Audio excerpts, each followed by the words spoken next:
Isabel, I would love to introduce you. I would I know love it's a so little much for bit you to introduce wonky me. with me being here and you being there, but No, yes, please. yeah, okay. Can folks hear me?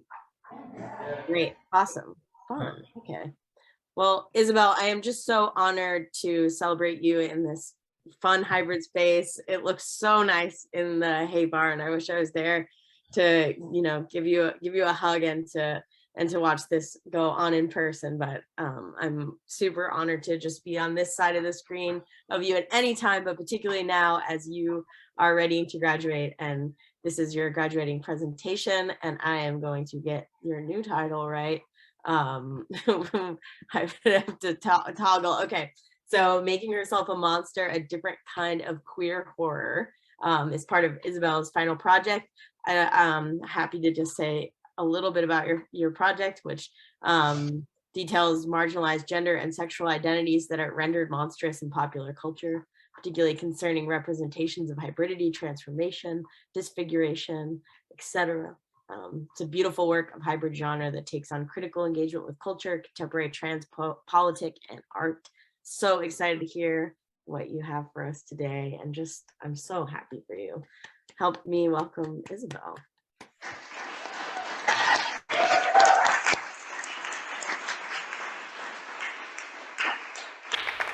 It's not fair, Emerson, to get me all choked up right before I have to do this.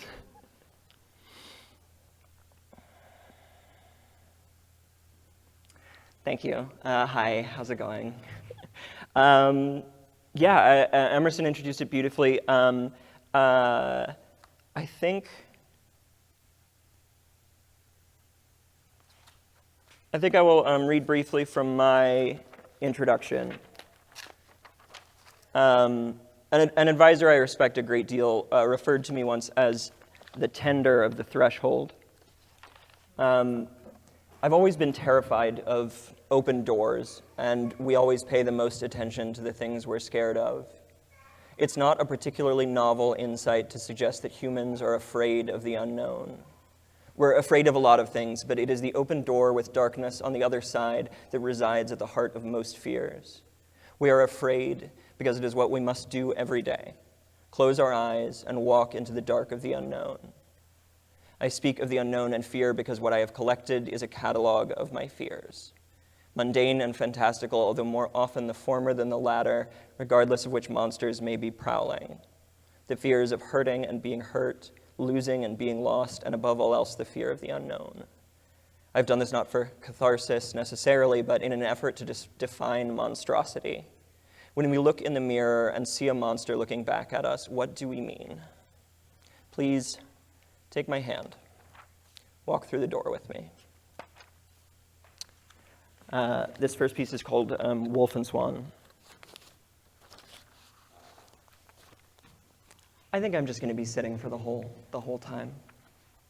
Hold your mic closer to your face. I can do that.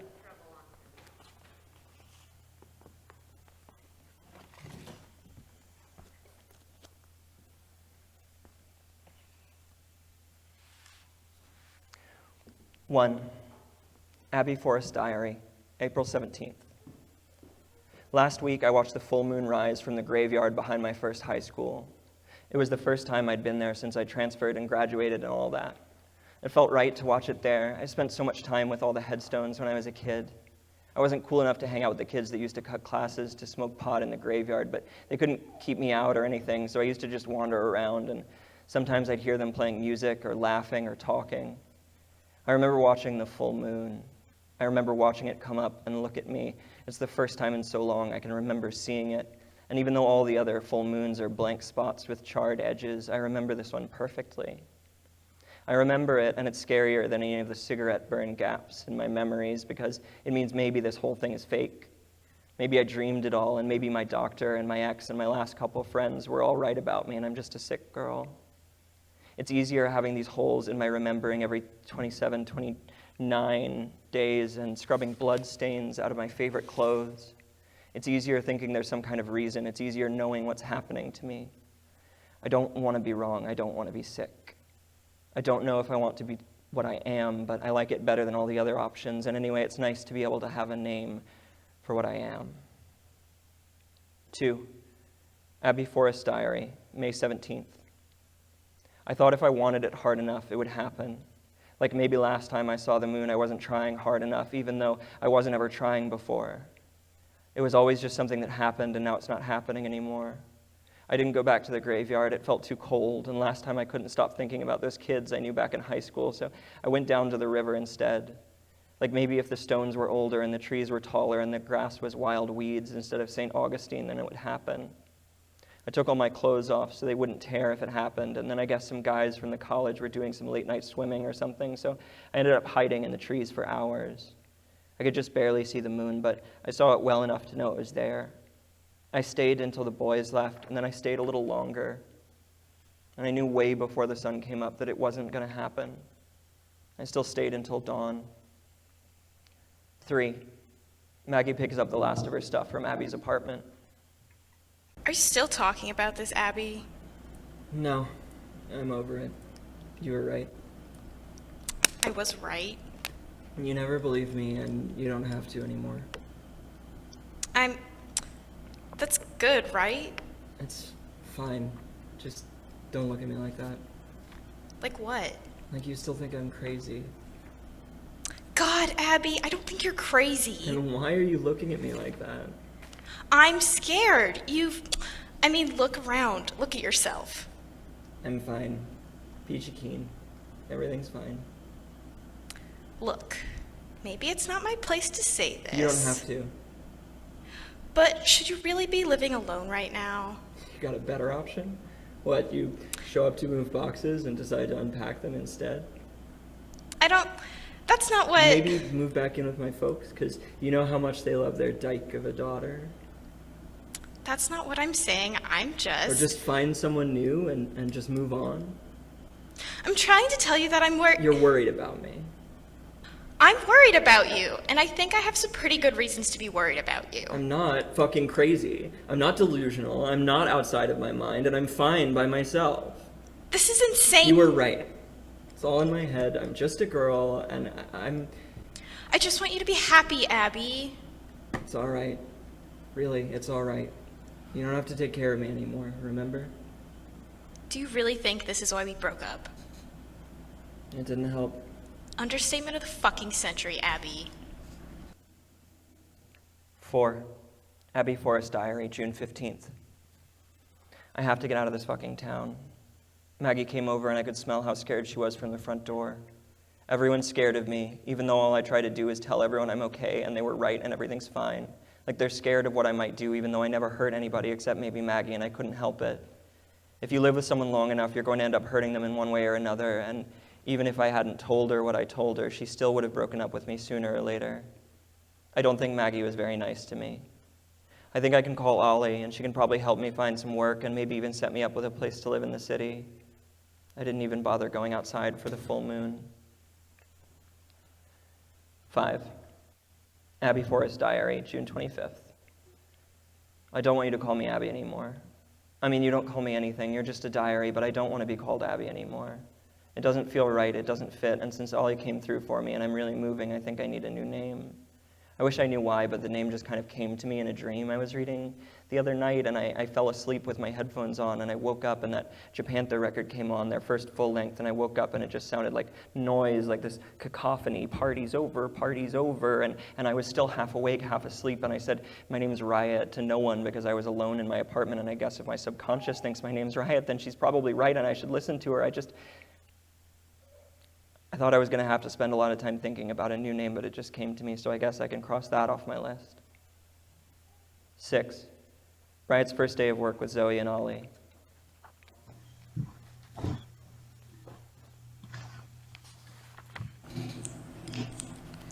Riot's a cool name. Thanks, I grew it myself. Fuck. I didn't pick anything and I picked Zoe. Yeah, you like every other girl in a 10-mile radius. It's a family name, okay? There's a show this weekend if you want to come, Riot. Who's playing? I don't know, but it's over at the Plex, so... So, you're going to see Coates. Who's Coates? Shut up! I'm just trying to give my very dear old friend Riot something to do, since she's new in town. Coates is Ollie's boyfriend. 1, he's not my boyfriend. 2, fuck you. 3, so are you coming? Where is it? It's right by me and Zoe's place. We can give you a ride after work if you want to go. See, Zoe, you're down. 7. Ollie and Coates share a quiet moment on the roof.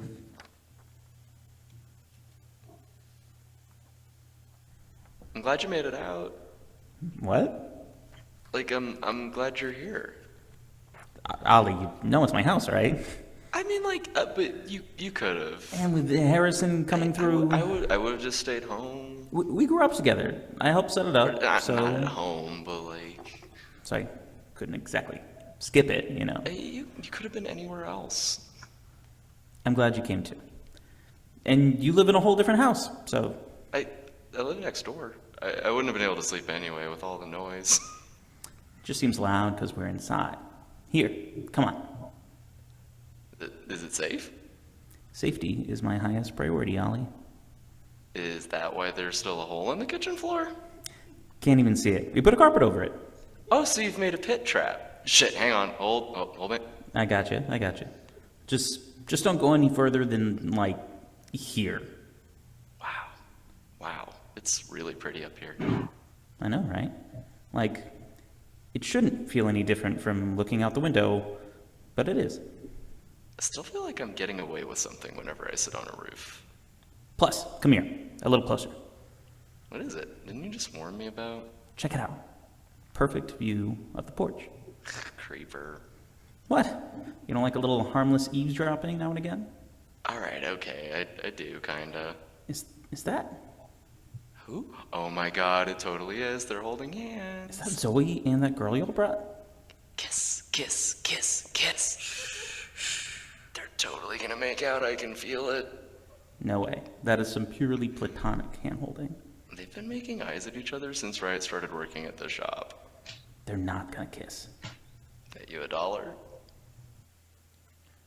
7. Riot's Diary, July 15th. The girls at work have been really friendly. I like Zoe a lot. I don't know her that well, but I just think we have a lot in common.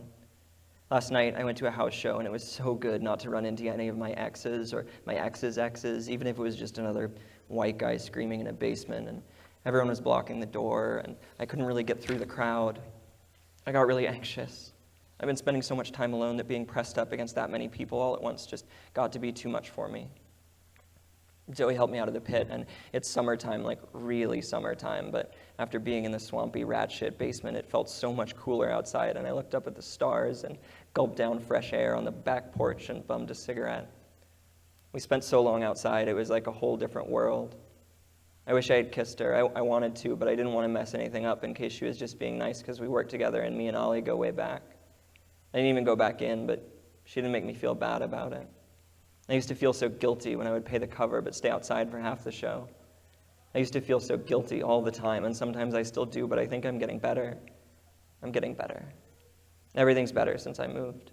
There's that one Bomb song where he says, Ian says moving is a temporary solution to a permanent problem, but I think I can blame my big air quotes breakdown on staying in my hometown too long. Who's Ian, anyway? Whoever he is, he's wrong. There's just something so sad about living 2 miles from the house you grew up in. Like if I took a wrong turn, I'd end up there on accident and get awkward high school flashbacks and break out in hives, even if I haven't been home in so many years. There's a full moon tonight. I'm going to try to go to bed early. 8. Riot's Diary, August 13th. Don't get me wrong, I like it here, but I miss knowing where all the private places are. I tried just ignoring the calendar and letting the rhythms of the sun take over, but I can't help but pay attention. I was paying attention to the moon for so long, and I still feel like my skin is peeling, like I'm itching on the inside every time the moon starts getting fuller, but nothing happens anymore. Like when you start to yawn and someone asks you something, right when your jaw drops open and it catches in your throat, it never comes back, but you still feel all foggy. It's nice being here. I like all the friends I've made, and I have an okay job, but I went out driving last night trying to find a spot, and just in case I changed, it felt good. It took me forever. Back home, at least, I knew all the little woods and graveyards and rivers where no one ever went in the middle of the night. I ended up falling asleep in my car, and I'd been driving around for so long that I was just totally lost. My phone was dead, and anyway, I don't know who I would have called, so I drove around for an hour until I saw something that looked familiar and could figure out how to get back to my apartment. It's 50 miles to the ocean at least, but I had the window rolled down and I could smell the salt in the air like a ghost filling up the car or a prayer. I had to work if I was half dead. I had to work and I was half dead, and Zoe asked if I was okay. I don't even remember what I said. There's something about her eyes. Her eyes look like mine, and I want to tell her, but it's not even happening to me anymore, so what would I even tell her? I moved to get away from all the people who thought I was crazy just for telling them the truth, and now it's not even true anymore, so I don't know what I would say. 9. Zoe does her best to process Riot's confession.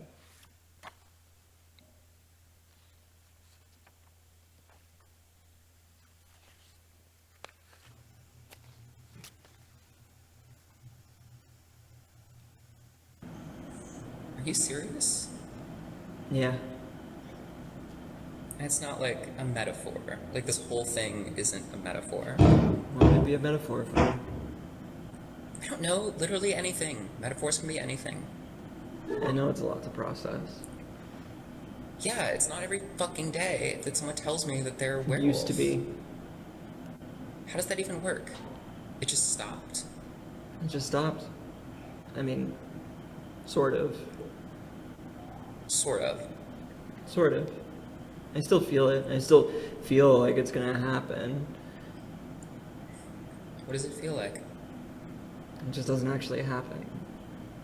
That sounds worse. It is. All the discomfort, none of the perks. There are perks. Not really. No. We should really give people a monster discount at the shop. It's not like there's a membership card. On our system. It's not like there's a... I'm teasing.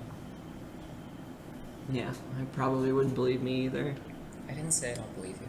So, I don't know what to think. I'm not crazy though. I mean, I kind of am, but not because of this. It's okay. I'm glad you told me. Aren't all of us a little crazy? Us? I don't know. What do you mean us? Women, people, godless homosexuals. When you said us, I thought you meant like... No, I mean, I don't think so. How would I know? You'd know. You can feel it even before you start to change. What does it feel like? 10. Riot's Diary, September 12th.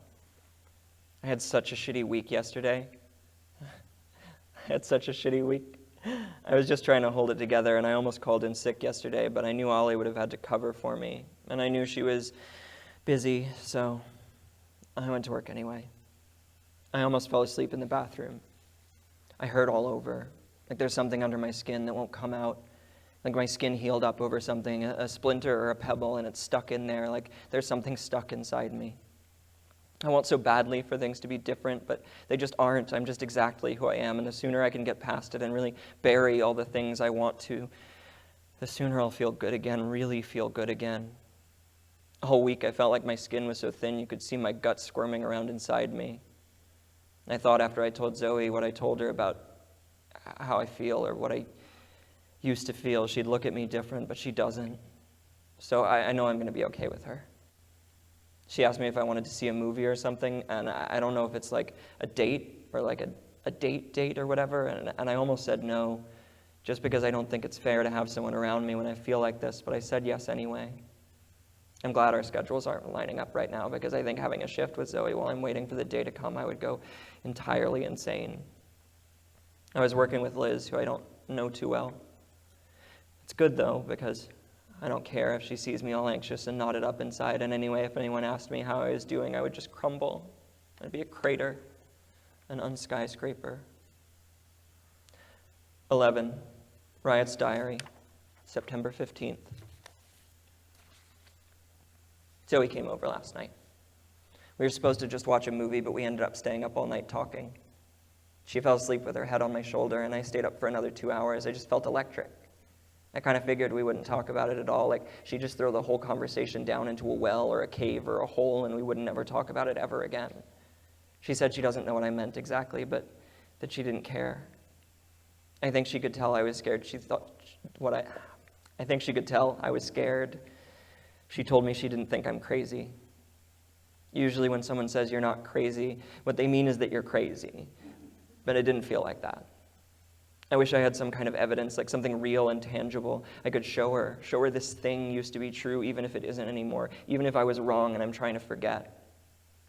We ended up talking about the show at the Plex, and she showed me a picture she drew in her journal of us sitting on the porch, looking at the stars, holding hands.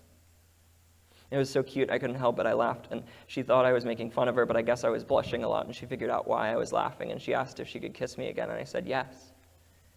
I'm still so scared. I want to be something other than what I am so badly, but I can't. I just can't. And if all I can be is Abby, or if all I can be is Riot, then at least I've got someone who wants me to hang out with her and give me kisses and fall asleep with her head on my shoulder. 12. Zoe finds Riot at the graveyard.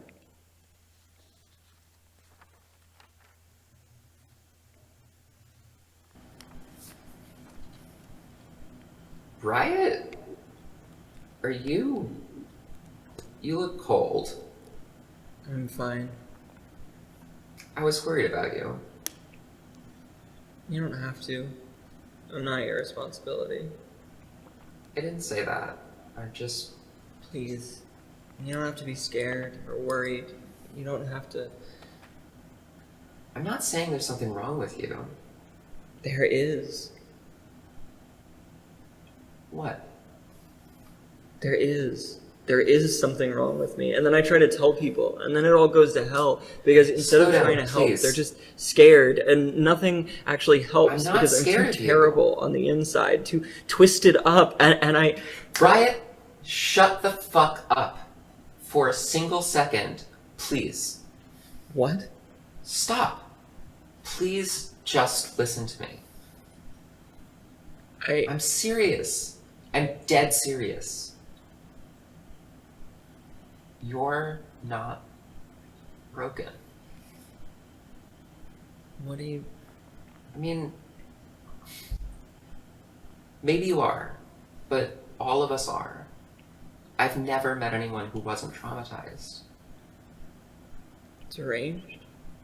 What? We've never seen a man or woman not slightly deranged by anxiety or grief. Yeah, that's the one I was thinking of. I'm not anxious. I'm not grieving. Okay. But you are a little deranged. Maybe so. And all of us are. I told you the other night, and it seemed like you believed me then. The other night was different. How? The other night I wasn't standing in the graveyard in my underwear waiting to see if I'd sprout fur. I was meaning to ask. I just wanted to happen so badly.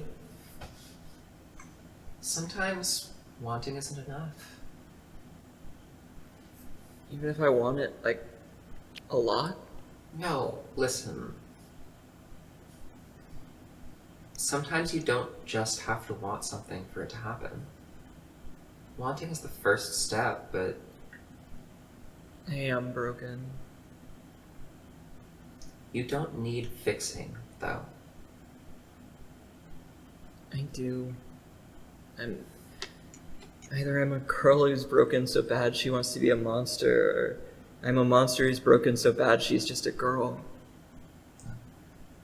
Sometimes for things to change, you just need... I'm damaged bads at best. Was that...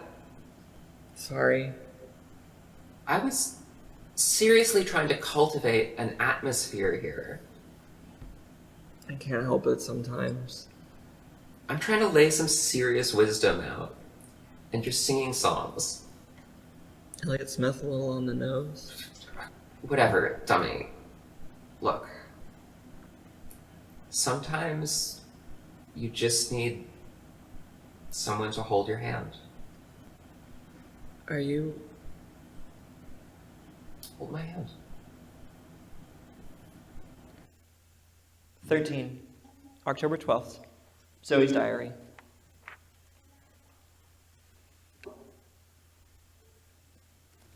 October 12th. Dear Diary, that girl I was telling you about, I was right. She's something special.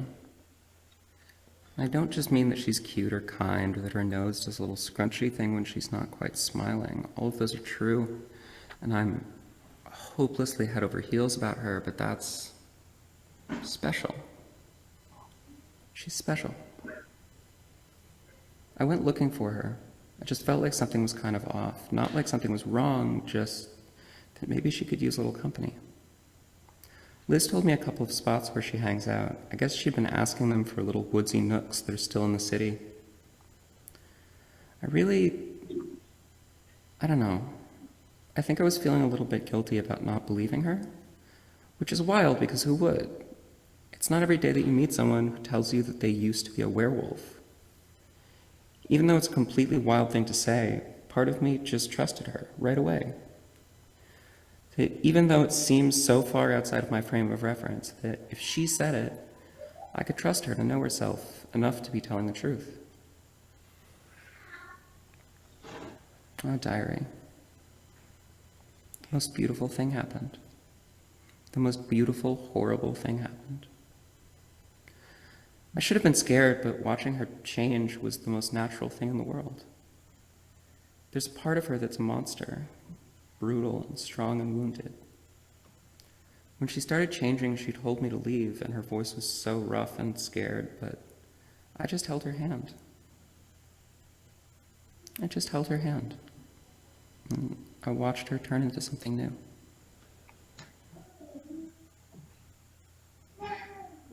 Thank you.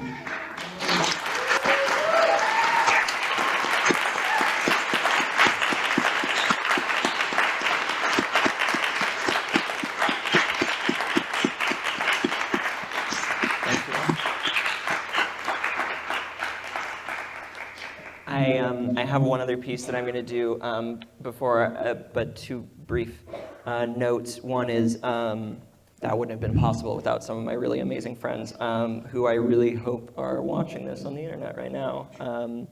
Addison and Zero and Roman and Liz really scrambled last minute to make that happen with me, and I'm extremely grateful. If you happen to meet any of them, tell them how cool and great they are. The other thing I have to say is that I'm about to do another piece, also for my senior study, that involves needles, and if that's something that you're uncomfortable with. Not in the text, there's an actual one in this bag, and I'm going to put it in my body as part of the performance. So if seeing that would upset you, then I encourage you to not be in here for it.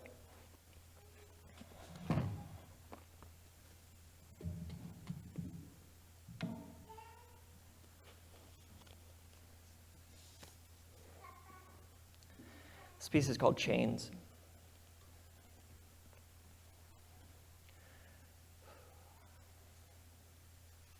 Step 1, wash your hands.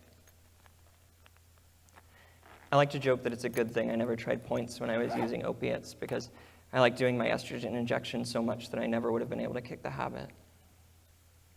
Step 2, gather your supplies. You will need 1 Luerlock syringe,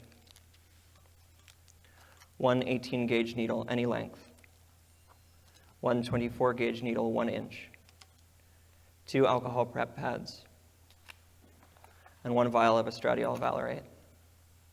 If for one reason or another you cannot obtain estradiol from a pharmacy, I know a woman in Brazil who can help you. I say it as a joke. I get to make fun of my junkie past, articulate something true and beautiful about my relationship to my weekly ritual, but that's not all there is. Step 3, using an alcohol prep pad, carefully clean both the top of the vial and the injection site. For most women, this will be the outer side of the thigh, in the middle third of the quadriceps, between knee and hip. On my left thigh, a heart tattoo marks my favorite location. Ideally, you clean the vial first, so that when you're drawing up, you don't inadvertently introduce any rubbing alcohol into the syringe. This isn't unsafe, but it does fucking hurt. The shot you can feel. There's no mistaking it for anything else. There's ritual. Ritual like the way I used to load a pipe, rattle a bottle of pills, or mix my drinks. Step 4.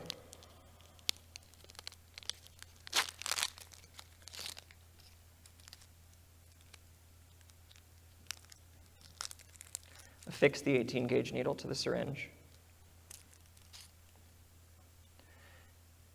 And insert the tip into the rubber stopper of the vial, as straight up and down as you can.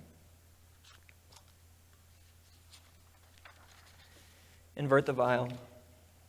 Pull back the plunger until the syringe contains the correct dosage. I am prescribed 1 cc, or 20 milligrams. I inject 1.5 cc, or 30 milligrams. When I was using, I thought that maybe I'd do it until the day that I died. I figured I'd probably die because of it. Even took a little more than I usually did once in a while just to see if I could make that end come a little quicker. Step 5. Remove the 18-gauge needle from the syringe. Recap it. And affix the 24-gauge needle.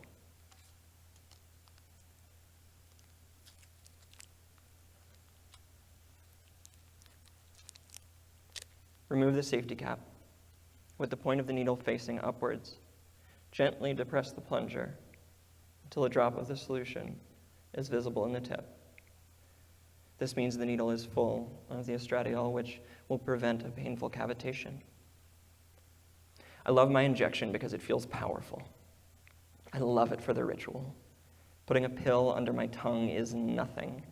It's a mechanical action, and there was a thrill the first time I did it, but soon that faded into banality. These days, I take too many pills too often for it to stay special. Step 6. This is the hard part.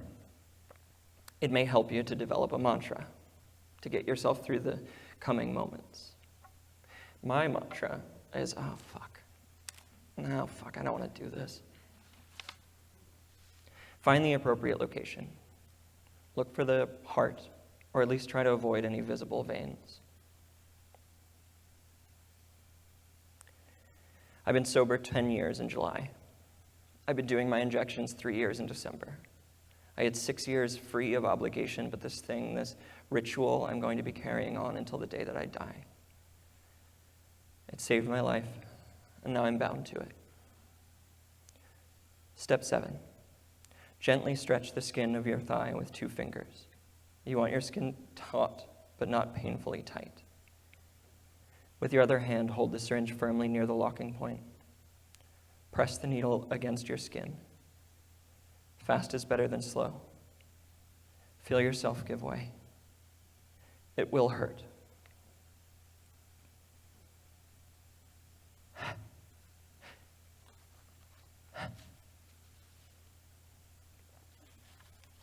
There's nothing I do more deliberately than making myself into a woman. There's the born this way narrative, you know. I was born a woman, and someone at the hospital made a mistake, and now I'm correcting it. That works for some people, and I don't want to strip their stories from them, but that's never how it was for me. Being a woman is a conscious choice I made one day, or on a lot of days, or once a week. I looked at what Texas calls a woman, and what she calls a man, and I made my choice. Step 8. After inserting the needle as straight as you can into the meat of your thigh, it may help you to imagine you are driving a nail into soft wood. Avoid splitting yourself. Your muscles may twitch. This is painful, but not dangerous. Relax. Breathe. Insert the needle to the hilt, ending the myth that the inside of you and the outside of you have any barrier between them. Did you remember to avoid your veins? There's power in it. That ritual I met at a party mixed with Sprite in a styrofoam cup. This one I chose. Step 9, to press the plunger. You may have received prior instructions to do so swiftly and firmly. I like to take my time. I like the feeling. I like to watch the plunger slide home. The estrogen and castor oil sink slowly into me. It took time to see the effect sinking in. I thought maybe I'd bound myself to something with nothing to show for it, another chain I'd carry to my grave. Step 10, slowly remove the needle from your thigh. Realize you forgot to bring a Band-Aid. Press your thumb to the injection site, the bead of blood that blossoms there. Did you remember to wash your hands? When my breasts started growing, they were hard and painful, tight like the sobs I'd been holding back for 15 years. In time, they grew soft, gentle, like I was becoming. Now, estrogen and depression are fighting a war over whether or not I'm allowed to have tits. Depression seems to be winning, but estrogen hasn't surrendered just yet. I don't like the feeling of regression.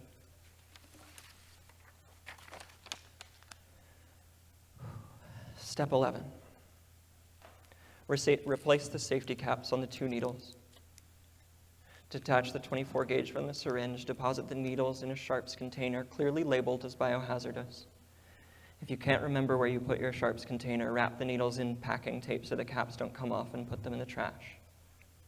If you can't remember where you put your packing tape, just try not to fall asleep with the used needles in your bed. Most days, when I'm finished with my shot, I like to say, I'm transing my gender as hard as I can. I keep my empty vials lined up on my mantelpiece, a visible, tangible reminder of how far I've come, how long I've been doing this. Regardless of how my body may look or how I'm perceived by the world, the line of empty bottles keeps me company. Thank you.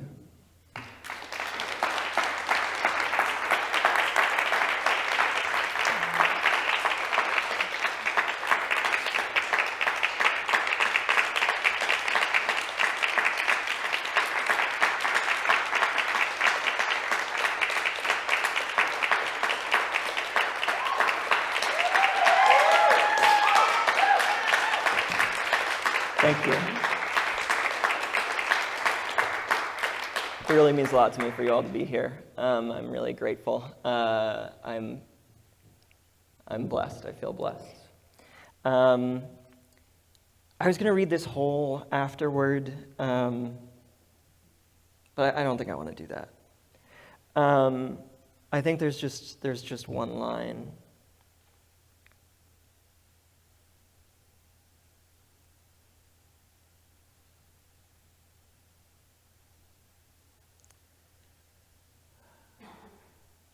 When, as Elena Rose asks us in The Seam of Skin and Scales, we claim our bodies as what they are and our monstrousness as a place of strength rather than shame, we can no longer view the monster as the unthinking, uncaring other that is more a force of nature than a living being. We must hold the monstrous close to our chest and accept it. We must hold tenderness in our heart for the monsters among us. Yeah. Oh, we're doing more applause. Okay, yeah, great. I'm dying. I'm going to die. Oh, my lav mic is still on.